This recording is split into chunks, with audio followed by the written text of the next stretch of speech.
చరిత్రకు సజీవ సాక్ష్యం చల్లపల్లి కోట. దేవరకోట సంస్థానానికి రాజధానిగా చల్లపల్లి. పర్యాటకులను ఆకర్షించే రాజసౌధం. జెడ్పీ చైర్మన్గా, రాష్ట్ర మంత్రిగా చల్లపల్లి రాజా. నేటికి కోటలో మోగే కంచు గంట.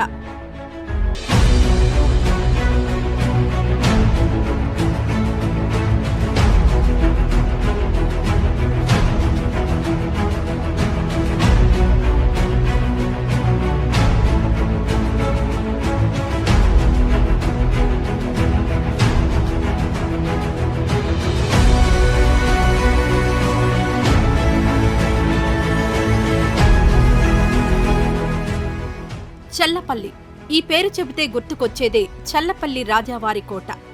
4.5 శతాబ్దాల చరిత్రకు సజీవ సాక్ష్యంగా రాజావారి రాచరికానికి చిహ్నంగా నిలుస్తోంది.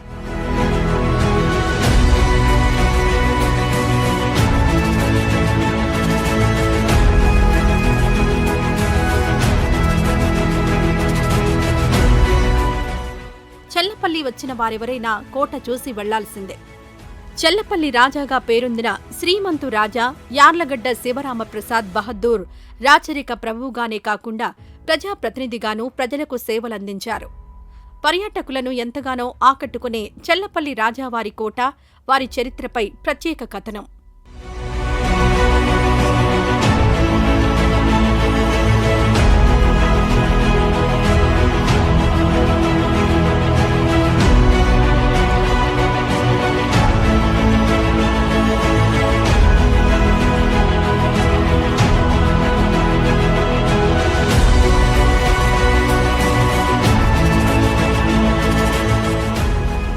కృష్ణా మండలంలోని జమీందారీ సంస్థానాల్లో అతి పురాతనమైన వాటిలో దేవరకోట ఒకటి.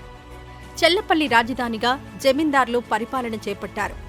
190 చదరపు మైళ్ల జమీ వైశాల్యంతో ఉన్న చల్లపల్లి సంస్థానానికి 448 ఏళ్ల చరిత్ర ఉంది.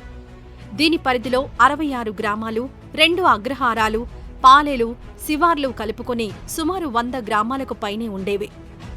చల్లపల్లి రాజాగా పేరొందిన శ్రీమంతు యార్లగడ్డ శివరామప్రసాద్ బహదూర్ రాచరికంలోనే కాక ప్రజాస్వామ్యంలోనూ రాణించారు. ప్రజాప్రతినిధిగా ప్రజలకు సేవలందించి చిరస్థాయిగా నిలిచారు. కృష్ణా జిల్లా పరిషత్కు తొలి చైర్మన్గా వ్యవహరించారు. అవనిగడ్డ ద్విశాసన సభకు ఎన్నికైన చల్లపల్లి రాజా రాష్ట్ర వైద్య, ఆరోగ్య శాఖ మంత్రిగా పనిచేశారు. చల్లపల్లి రాజాకు 3 కుమారులు: మల్లికార్జున ప్రసాద్, అంకినీడు ప్రసాద్, పద్మనాభ ప్రసాద్. 2 కుమార్తెలు ఉన్నారు. 2వ కుమారుడు అంకినీడు ప్రసాద్ పార్లమెంట్ సభ్యుడిగా పనిచేశారు. దేవరకోట సంస్థానంలో చిట్ట చివరిగా పట్టాభిషిక్తుడైన రాజు శివరామప్రసాద్ బహదూర్ మాత్రమే.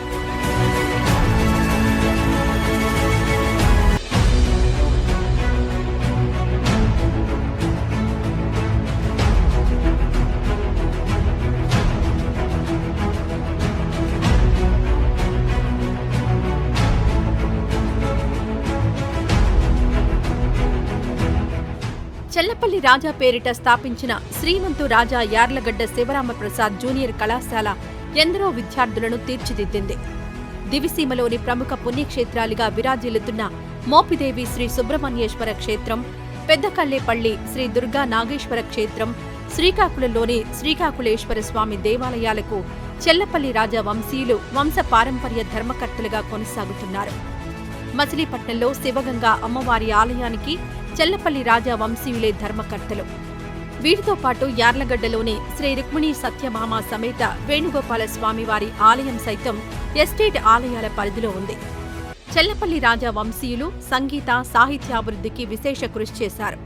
ప్రముఖ సంగీత విద్వాంసులు పారుపల్లి రామకృష్ణయ్య చల్లపల్లి ఆస్థాన పండితుడిగా ఉండేవారు.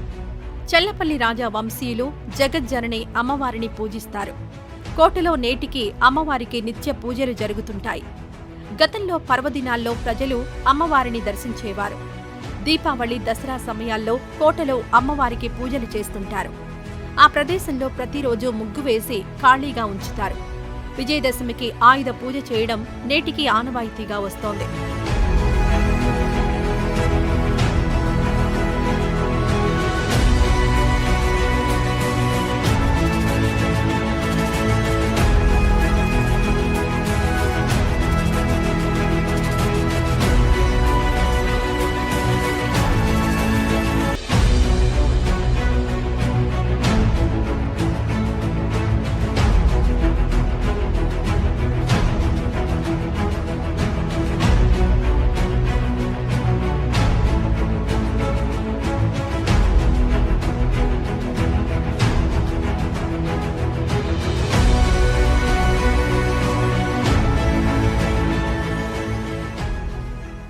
చెల్లపల్లి కోటలో కంచు గంట ప్రతి గంటకు మోగుతూనే ఉంటుంది. పూర్వకాలంలో ప్రజలకు సమయాన్ని తెలిపేందుకు కంచుతో తయారు చేసిన గంటలను ఏర్పాటు చేశారు. గడియారాలు అందుబాటులో లేని కాలంలో కోటలో గంటల సమయం ఆధారంగా ప్రతినిత్యం దినచర్య ప్రారంభమయ్యేదని చెబుతుంటారు. పూర్వం కోటలో 4 గంటలు మోగుతుండేవి. కోటలో ఒకచోట కోట ఆవరణ కింద భాగంలో ఉత్తర దక్షిణ దర్వాజాల వద్ద గంటలు మోగిస్తూ ఉండేవారు. తొలుత కోటలో గంట మోగించిన తర్వాత మిగిలిన చోట్ల గంటలు మోగించేవారు.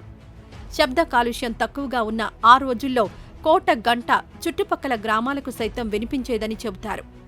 కోట గంట ద్వారా సమయం తెలుసుకోవాల్సిన అవసరం లేకున్నా ఆ సంప్రదాయాన్ని కొనసాగిస్తూ నేటికి 2 చోట్ల గంట మోగిస్తూనే ఉన్నారు. కోట ఆవరణలో ఒకచోట దక్షిణం వైపు ప్రధాన ప్రవేశ ద్వారం వద్ద మరో గంట మోగిస్తున్నారు. చెల్లపల్లి కోటకు 3.5 శతాబ్దాల చరిత్ర ఉన్నట్టు చెబుతారు. ఈ కోట పర్యాటకులను ఎంతగానో ఆకర్షిస్తోంది. సుదూర ప్రాంతాలు, దివి ప్రాంతంలోని పుణ్యక్షేత్రాలను చూసేందుకు వచ్చిన వారు చెల్లపల్లి వచ్చి కోటను చూసి వెళ్తుంటారు. సుమారు 20 ఎకరాల్లో ఉండే కోట, కోట బురుజులు, పచ్చదనానికి ప్రశాంతతకు చిహ్నంగా ఉండే అశోక వృక్షాలు, విశాలమైన ఆవరణ, పూర్వకాలం నాటి జాడీలు, నాటి శిల్ప సంపద, ఎత్తైన ప్రధాన ద్వారం సందర్శకులను ఆకర్షిస్తోంది. చెల్లపల్లి రాజా మనవడు యార్లగడ్డ రామేశ్వర ప్రసాద్ కోటను గతంలో అభివృద్ధి చేశారు. కోట పై అంతస్తులో దూలాలు దెబ్బతినడం, ఆర్చులు పాడవడంతో వాటికి మరమ్మతులు చేయించి సుందర రూపు తీసుకొచ్చారు. ప్రస్తుతం కోటకు ఇంకా మరమ్మతులు చేయాల్సి ఉంది. కోటను పూర్తి స్థాయిలో అభివృద్ధి చేస్తే దివిసీమ పర్యాటకంగా అభివృద్ధి చెంది మరింతగా సందర్శకులు పెరిగే అవకాశం ఉంది. ఈ వీడియో నచ్చితే లైక్ చేయండి. అలాగే మా ఛానల్ ని ఫస్ట్ టైం కనుక చూస్తున్నట్టయితే ఇప్పుడే సబ్స్క్రైబ్ చేసుకుని పక్కనే ఉన్న గంట సింబల్ ని యాక్టివేట్ చేసుకోండి. అప్పుడే మేము పెట్టే ప్రతి వీడియో మీకు నోటిఫికేషన్ గా వస్తుంది. అలాగే ఈ వీడియో పూర్తిగా చూసినందుకు ధన్యవాదాలు.